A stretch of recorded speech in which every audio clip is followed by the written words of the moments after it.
এই দেখো বন্ধুরা, আবারও চলে এলাম চটজলদি একটি রেসিপি নিয়ে। ঘরে কিছুই নেই, হাতে সময় কম, তাহলে ডিম দিয়ে বানিয়ে নিতে পারো এই জিভে জল আনা রেসিপিটি। হ্যাঁ, আজ বানিয়ে দেখাবো ডিম পোচ ভুনা। দেখতে যেমন সুন্দর হয় আর রান্নাটিও খুব তাড়াতাড়ি হয়ে যায়, আর খেতেও কিন্তু দারুণ টেস্টি হয়। চলো তাহলে দেখে নাও আমি এটা কিভাবে বানাই। ডিম পোচ ভুনা বানানোর জন্য কি কি লাগছে চলো তোমাদের প্রথমে দেখিয়ে দিই। এখানে তো অবশ্যই ডিম লাগবে, নিয়েছি 3টে ডিম। আর এখানে একটা টমেটো কুচিয়ে নিয়েছি, মানে ছোট করে কেটে নিয়েছি। লাগছে কাঁচা লঙ্কা কুচি, ধনেপাতা কুচি আর পেঁয়াজ কুচি। দেখো গ্যাসে কড়াই বসিয়ে দিয়েছি আর পরিমাণ মতো রিফাইন্ড অয়েল দিয়ে দিয়েছি। তেলটা কিন্তু বেশ গরম হয়ে গেছে। এবার দিয়ে দিচ্ছি ফোড়নে 2টো শুকনো লঙ্কা, মাঝখান থেকে কেটে দিলাম।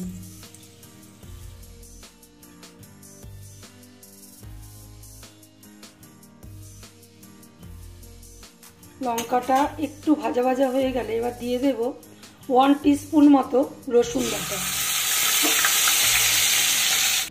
দিয়ে দিচ্ছি 1 টিস্পুন আদা বাটা,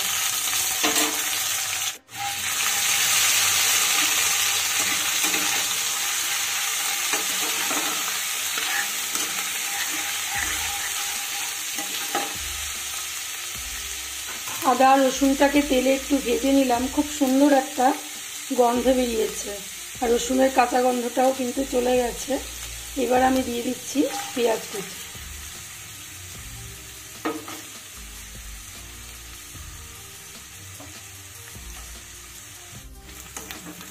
পেঁয়াজটাকে কিন্তু অতিরিক্ত লাল করে ভাজার দরকার নেই, মোটামুটি একটু কালারটা চেঞ্জ হয়ে গেছে আর পেঁয়াজটাও একটু নরম হয়ে গেছে।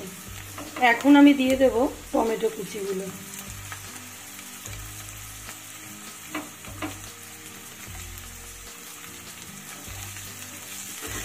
টমেটোটাকেও সুন্দরভাবে ভেজে নিতে হবে।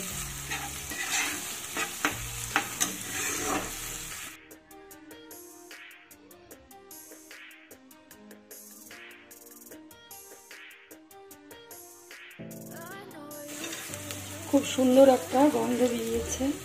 এবার আমি কিছু গুঁড়ো মশলা অ্যাড করব। দিয়ে দিচ্ছি 1/2 টিস্পুনেরও কম আমি লাল লঙ্কার গুঁড়ো দিয়ে দিলাম। 1/2 টিস্পুন দিয়ে দিচ্ছি গোলমরিচের গুঁড়ো। এই রান্নাতে গোলমরিচের ফ্লেভারটা খুব ভালো লাগে। এবার দেখো দিয়ে দিচ্ছি হলুদ গুঁড়ো, দিয়ে দিচ্ছি একটু গরম মশলার গুঁড়ো, 1 টিস্পুন মতো জিরের গুঁড়ো দিয়ে দিলাম, পরিমাণ মতো লবণ দিয়ে দিচ্ছি, খুব সামান্য একটু চিনি দিয়ে দিলাম, এতে টেস্টটা দারুণ আসে। এবার সবটাকে ভালো করে কষিয়ে নিতে হবে। একটুখানি জল দিয়ে দিই, গুঁড়ো মশলা দিয়েছি নয়তো পুড়ে যেতে পারে। দেখো সবটা এবার তেলের মধ্যে নেড়ে চেড়ে কষিয়ে নিতে হবে।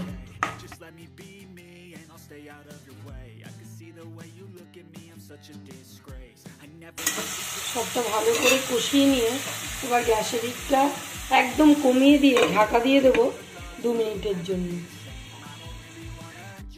2 মিনিট পর ঢাকাটা খুলি।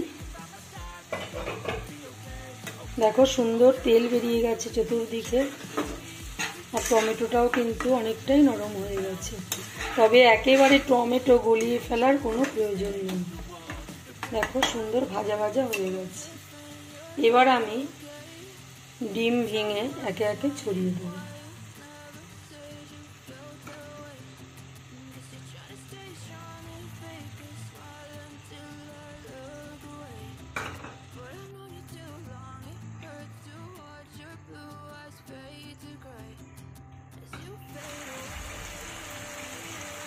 এবার দেখো আবারও আমি 2 মিনিটের জন্য ঢাকা দিয়ে দিচ্ছি আর গ্যাসের হিটটা কিন্তু এবার লোতে রাখলাম।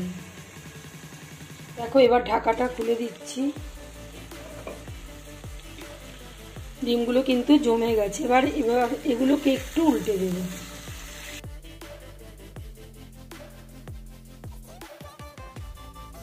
ভেঙে গেলে অসুবিধা নেই, যেহেতু আমি ডিম পোচ ভুনা করব সেহেতু আমি তো নিজেই একটু ভেঙে ভেঙে দেব।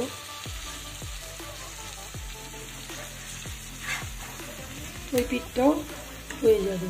তবে তোমরা বন্ধুরা কেউ যদি একটু নরম নরম খেতে চাও তবে এই পর্যায়ে উল্টে দিয়েই কিন্তু মানে একটু নরম নরম থাকতেই তোমরা নামিয়ে নিতে পারো। তবে আমাদের ঘরে নরমটা খুব একটা ভালোবাসে না, তাই আমি একটু ফ্রাই করে দেব। এবার দেখো একটু কেটে কেটে দেব, মানে ভেঙে ভেঙে দেবো আর কি। এই রেসিপিটা ভীষণ চটজলদি হয়ে যায়। ঘরে তেমন একটা কিছু যদি না থাকে তাহলে এরকম একটা রেসিপি বানিয়ে নিতেই পারো।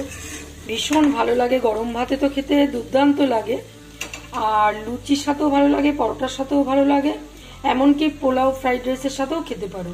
এটা খিচুড়ির সাথেও খেতে খুব ভালো লাগে। আর এটাতে কিন্তু এক ফোঁটাও জল দেওয়া যাবে না, এরকম ভুনা ভুনাই হবে। এবার দেখে ওপর থেকে আমি কাঁচা পাকা লঙ্কা দিয়ে দিলাম। ঝালটা তোমরা তোমাদের স্বাদ মতো বুঝে দেবে। আমি কিন্তু গোলমরিচও দিয়েছি, কারণ গোলমরিচটা অতি অবশ্যই দেওয়ার চেষ্টা করবে তোমরা। গোলমরিচের ফ্লেভারটা এতে ভীষণ ভালো লাগে। ভীষণ চটজলদি রান্না। দেখো আমার কিন্তু রান্নাটা হয়ে গেছে, মানে 10 মিনিটের মধ্যেই একদম হয়ে যায়। এখনই আমার কিন্তু রান্নাটা একদম কমপ্লিট। দেখো সবশেষে ধনেপাতা কুচি দিয়ে দেবো, আর এতে ধনেপাতার ফ্লেভারটাও দুর্দান্ত লাগে, দেখতেও ভারী সুন্দর হয়। আমার ডিম পোচ ভুনা রান্নাটা কিন্তু একদম কমপ্লিট। তাহলে দেখলে তো বন্ধুরা কত সহজেই আর কত ঝটপট তৈরি হয়ে গেল এই লোভনীয় রেসিপিটি। যদি তোমাদের ভালো লেগে থাকে তাহলে অতি অবশ্যই বাড়িতে একবার ট্রাই করবে, আর খেয়ে কেমন লাগলো আমাকে জানাতে ভুলো না কিন্তু।